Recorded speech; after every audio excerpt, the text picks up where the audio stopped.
Gail Zuckerman, and this is Growing Older with Gusto. Each episode, I interview people who are growing older in an inspiring way. Whether you're 30, 60, or 80 years of age, these interviews will help to conquer your fear of aging. Please subscribe to our channel and check out our website at www.growingolderwithgusto.com. Hello, fellow superagers, and welcome to the latest episode of Growing Older with Gusto, a podcast that brings inspiring and wisdom-bearing guests to you. I am Gail Zuckerman, the host of the show, and today I'm chatting with someone who is passionate about a subject I know lots of people are talking about: online dating as we grow older. Ardee Krause will join me in a few seconds and share with our viewers her adventures, her misadventures, and some foolproof ways of identifying what she calls scammers. She has a lot to say on the subject, so let's get to it. Hello and welcome to the show, Ardee. Hi, Gail. So nice to meet you. Nice to meet you too.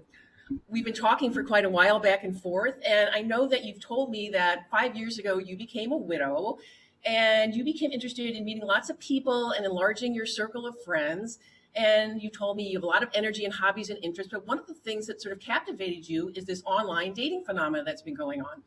And I know that you've had a lot of experiences with this, and you are, in fact, you're so passionate about it that you're, I think, in the process of writing a book about some of your experiences, and you really want to get the word out to people out there on how to do this successfully. And as you mentioned a few moments ago, you are dating, and you're one of the few in your circle that are. And so we're going to look for tips from you and hear about all your stories and have you tell us exactly step by step what people should be doing to do it the right way. So let's start out with, how did you decide to pursue online dating as a way of meeting men?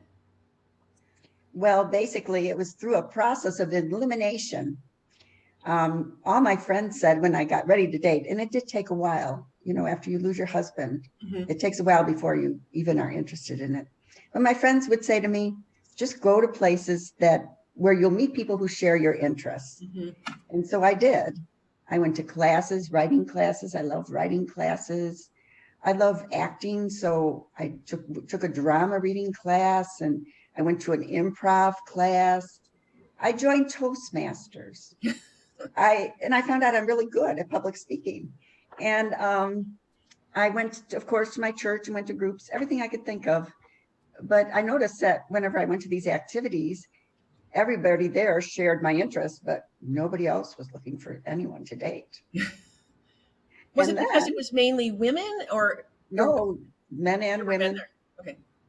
But most of the men were married, and they just weren't looking for anyone to date. So I did go to meetups, and the meetups were, like you say, maybe 9 to 1, 8 to 2 in terms of men, women. And it just did not work for me. I remember there was one dance coming up. I was kind of excited. I wanted to go to this because I love dancing. But the women said, well, when you go, there's usually only a few men. So they take turns dancing with us. And so, Ardee, let me ask you this. So you went to all these different activities, and finally, did somebody tell you should try online dating, or how did you come to it? Well, I just knew that. I don't even know how I knew it existed, but I guess I heard it. That was a modern way to date. Okay, so you decided you're going to try this out. What was your first step? Well, my first step was I went on a free site, and the first step is putting up a profile. And then just waiting for men to contact you, or they usually have a search button where you can contact them. So did you just go on one site or several sites? How does it work? I started out with one, and I grew. I've tried a number of different kinds of sites. Okay. Can you tell us which ones that you used initially?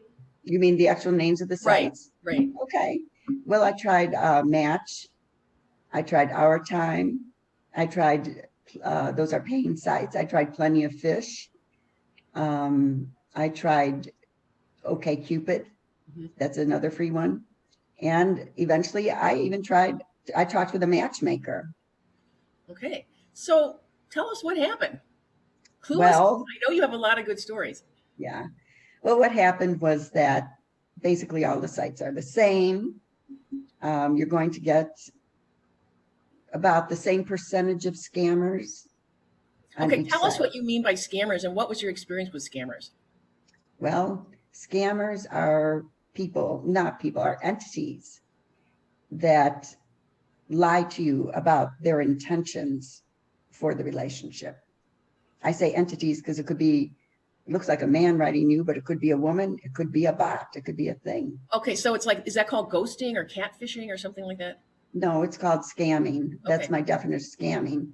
Not all scammers are catfishers, but the ones that I have studied are those who are financial scammers. Wow. So tell us about your first experience with a scammer. Well, I was new to the online dating, and I was all, excited about meeting this right man. And there was a man who contacted me who he didn't seem like, I knew scammers existed, but he didn't look like one to me because he wasn't very good looking. And, I'd heard that, the real handsome guys are the scammers, and he wasn't. And so he asked me for my email, and I'm saying right now, never give your email, never. But I gave it to him, and we started writing, and he's had such marvelous things to say to me about me, and he seemed so interested, and he had a interesting career. Matter of fact, he told me he was toward the end of it. He only had a month left. He was an art dealer. Very exciting because I'm an artsy woman. So, but I did notice that when I asked him a question, he would always answer at the beginning of the email. And then the rest of the email, now that I look back, was generic. Mm-hmm. The What do rest, you mean by that? I mean, it could be written to anyone. Okay. It had nothing to do with me, even though it was said to me. Mm-hmm. That's one of the good things to remember about scammers. They try to be as generic as they can, probably Interesting. because they use the same thing over and over again. Mm-hmm. Now, the first red flag I had was one of those generic letters actually contained another woman's name. Oh, oh my gosh, that's pretty bad. Wow. And I asked him about it, and he said, "Oh, that was just a mistake. I forget what you call it, but when you're talking, when you're A typo? dictating something, what is it?" Well, I guess sometimes when you're talking into the computer, sometimes it'll make a voice activated error. Right. But that name wasn't even close to mine. But I made the mistake that I'm afraid a lot of other women make. I ignored it. And that's red flags should not be ignored. Mm-hmm. But I did. What are some of the And other? Go ahead. well, I have a whole list of red flags in terms of general for Right. scammers, but I'll tell you this guy. Okay. The next red flag was he's so excited. This is his last trip for his art gallery. He's going to Egypt. Mm-hmm. And he's going to dig up treasures in Egypt, which didn't make sense to me. Art gallery, why would you be digging in the dirt? It didn't make sense to me, but again, I ignored it. And because I liked him, he really seemed to like me. And I was excited about meeting him in that month. So anyway, the next sign was that he sent me a copy of his itinerary. And I thought, why is he sending this to me? Mm-hmm. And now I know he was trying to just prove he was going to Egypt. Mm-hmm. So then once he got to Egypt, he was all excited. Everything was going wonderfully. And he wrote me about it. And he sent me a picture, the next red flag. And the picture was of him in front of one of the pyramids. Mm-hmm. Now, by now, my signals are going out. Look at this picture. And I noticed that there he was, standing in a red T-shirt, and everyone else at the pyramid was dressed in coats and hats. So I said, "Why are you just in a T-shirt? It's cold." And he said, "Oh, it's just that I'm so hot-blooded, I." So at any rate, by now I'm pretty sure this guy's a scammer. And the next day he writes me, "Oh no, a horrible thing has happened." That's one of the things to watch for. There's, all of a sudden something's going to go wrong. Mm-hmm. And what? He didn't answer me for about a day. And I'm, oh my gosh, what's going wrong? He said, "Well, I found out that I need a certain license that I don't have to do this. And I can't, for some reason, he couldn't get to his money. So he needed $22,000. Mm. At that point, Hmm. I dropped him like a hot potato. Yeah. Nobody Did has he ever actually ask you for money? Did he ask you? 2,000 he wanted me to send him. Did he actually ask you for money? Yes. Yes, he did. Okay. All right. So how did you proceed after that experience with online dating? I was more careful and I started doing my research so that I could actually identify scammers in a very quick and efficient and effective manner. Tell us about that. Okay. Well, let's see. Where should we begin? You want me to give you the identifying characteristics That would be great. of a scammer? Well, first off, there's their profile to look at. And one of the things that I noticed is that pictures are different. Scammer pictures usually, there's never an always for these rules, Hmm. usually are more clear and vibrant than a normal picture.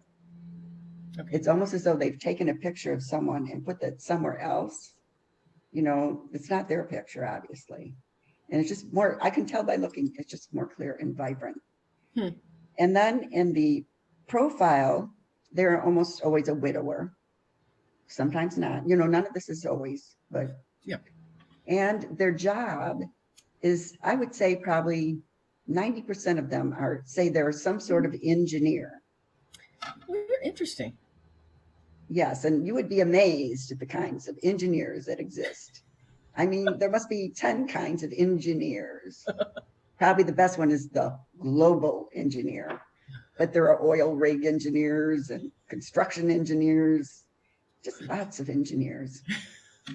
And they'll, it's not always engineers. I've had gemologists and the one thing that is always in common with every scammer's profession is it will take them out of the country. Military, sad to say. If someone's in the military, chances are they could be a scammer. Okay. That's sad. Mm-hmm. Yeah. What else? Well, the first things that people say to you are often ways to signal that they're a scammer. A lot of them call you dear, for example. They always remember generic. They're going to say to begin with, I like your smile or your eyes. Everybody has eyes, and most women smile in their pictures. Chances are they haven't even looked at your profile. And then now these things I'm telling you are just almost exclusively said by scammers. I've noticed real men don't say these things, hardly ever. They also talk about this being on the dating site. They'll say they're new to the site, or they'll say, what have been your experiences on this site? Or how long have you been on this site? Mm-hmm. Real men don't care. Real men want to meet you and want to know about you. Then they say odd things like, would you mind if I get to know you? That's another thing that only scammers say from my observation. Also, the way they talk to me, broken English. It's as though usually they do have a second, another language that they use. So it's like they're dictating their language and it's coming out in English, and it's not the way people really speak.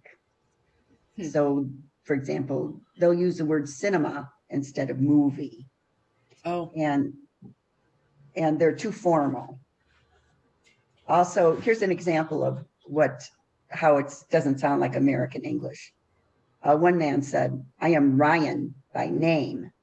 I am a man with modern qualities. Okay. All right. So you can Did tell. you ask him what those qualities were? Well, usually for my research, I suppose I could have, but I'm just interested in getting patterns. I've had probably thousands of people that I've looked at that were, I get a lot of scammers. Why? I'm in my 70s, I'm a widow, and I have a PhD. So they think that I'm rich and dumb, I guess. I don't know. So what else would you like to know about? What are some ways that somebody new to this online dating game, or even somebody who's been at it for a while, hasn't had much success? Can you give us some tips? What would be your top 5 tips, let's say, to somebody? There's a lot of women out there, they're not only widows, but divorced or never married or whatever, who are getting older and would like to find somebody, and they're turning to this online dating. experience, and I'm sure they'd love to learn from you. So what are Some tips on how to be successful? Mm-hmm. Okay. Well, I would say, first off, have a nice picture of yourself. How, Have what it, would, how should somebody go about getting a great picture? Do you have any thoughts on that? well, because I don't have a lot of people I see, especially with COVID, I have to do selfies. It's better if someone else takes a picture. Okay. Um, but a nice, maybe from here up kind of picture. Mm-hmm. And then usually one of you, a full body. A lot Mm-hmm. of the men like to see what your shape is. But make it very modest Mm-hmm. and smile. So a nice picture of you. And also be sure to put down what you're really looking for.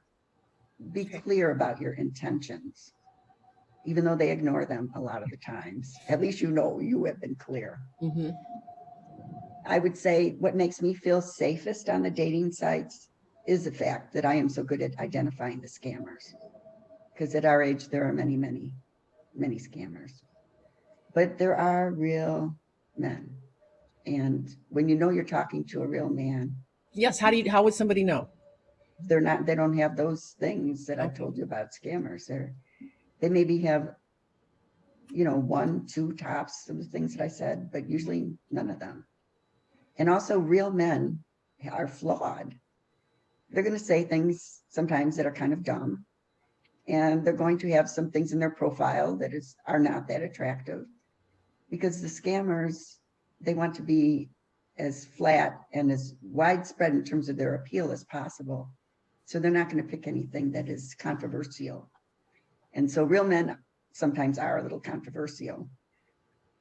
And the real men are going to answer your questions. Good men are. Mm-hmm. In terms of being successful, I would say, in addition, first of all, don't ever give any money. Don't give your email. Mm-hmm. Talk on the phone with someone when you think they're real, because you learn a lot when you talk with someone on the What do you phone. learn by before meeting somebody? What do you think you learn on the phone? I learn whether or not the conversation flows. Mm-hmm. Is this someone I enjoy talking with? Are they a kind person? Are they bitter, resentful? I don't like being around people like that. Mm-hmm. Negative people I don't enjoy. And some of them get pretty frisky and fresh. And you can learn that on a phone call, Yeah. usually. Okay. And then So, what are some of the sites you would recommend that you've I been would successful with? I would say at my age, now the matchmaker that I talked to, it would cost a lot of money. And she could guarantee most people a date, but not me, because she said I was too old. And that maybe she could get me a guy 10, 15, 20 years older than me. And Okay. really, when you're on the sites, it's not true. All ages of men show interest in older women, not Interesting. just men our age. Mm-hmm. So now I forgot what you asked me. I'm sorry. What would be some of the sites that you would recommend to Oh, start? I would say the free sites. My favorite site is OkCupid. Okay. And the reason is that there's thousands of questions that you can answer, and you get to see the answers of the potential dating partner. So you can see from those answers whether or not, I mean, it covers a whole array of preferences. So you get a good idea of what that person's like just by reading the answers to their questions. I have to ask you. I know you mentioned to me that you were, as you put it, duped once, but then you were duped again. And could you talk a little bit about that? How that came about? Well, that was when I say duped, never have I given money. Okay. But But I maybe became kind of emotionally, surprised, right? yes, I became emotionally involved in liking the person and thinking the person was real. The second time I was duped, I had already done a lot of this research. And this man, other than his name had a lot of letters and numbers, so you couldn't remember it. That was the only red flag. Other than that, there were none of the red flags, not a one. Wow. And How did you discover that he was a scammer? when he suddenly got a call that he had to be in Florida that day to go to court because his partner was suing him. That seemed weird. I wrote to my girlfriend, because my girlfriends were cheering, "Oh, he's so wonderful. He's so good for you." Was I he an said, "I think engineer? I forgot what he was. He didn't fit the normal. Profile. Okay. Um, he I wrote them, I thought it was a scammer, but at any rate, he got there and he found out, oh no, I have to pay money to this partner and it's 22,000. I said, well, you're so wealthy. It shouldn't be a big deal for you to pay that money. I knew at this point he was a scammer. And he said, oh, but it is. But then next day, oh no, it's 78,000. I need your help. You have to go into my Swiss bank account. Oh, yeah. I actually called the police to report him because in our neighborhood, we have senior police that come out and help you. So I showed them all this information just so that others would know that they could report him Good. to the state.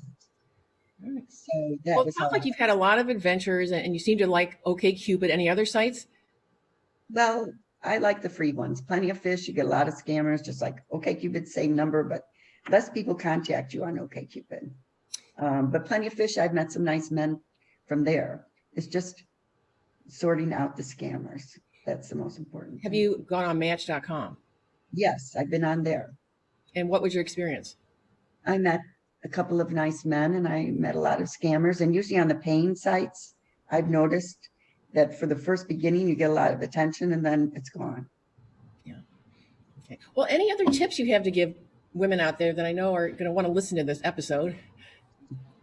I would say the most important tip is to believe in yourself. Know that you are beautiful, that you are worthy, and don't give up. If you want to meet someone, don't give up. You know, I haven't really met anyone yet, not the right one, but I love the journey. Well, that's I've come good. It's to good to have a good accept it. attitude. What about female intuition? Does that play a role in any of this, do you think? Okay. Definitely, definitely. Listen to your inner voice, trust yourself, and just know that there's a lot of us out here who are your sisters, and you can always reach out to someone. Well, Ardee, thank you so much for being on the show today. I know you're thinking of developing this into a book, and we'll all look forward to hearing about that when that comes about. And we appreciate all your tips and insights into online dating. Well, thank you so much. Thank you for interviewing me. It was fun, and I really hope it helps some women out. I'm sure it will. Thank you very much. Okay, thank you. Please subscribe to our channel and check out our website at www.growingolderwithgusto.com.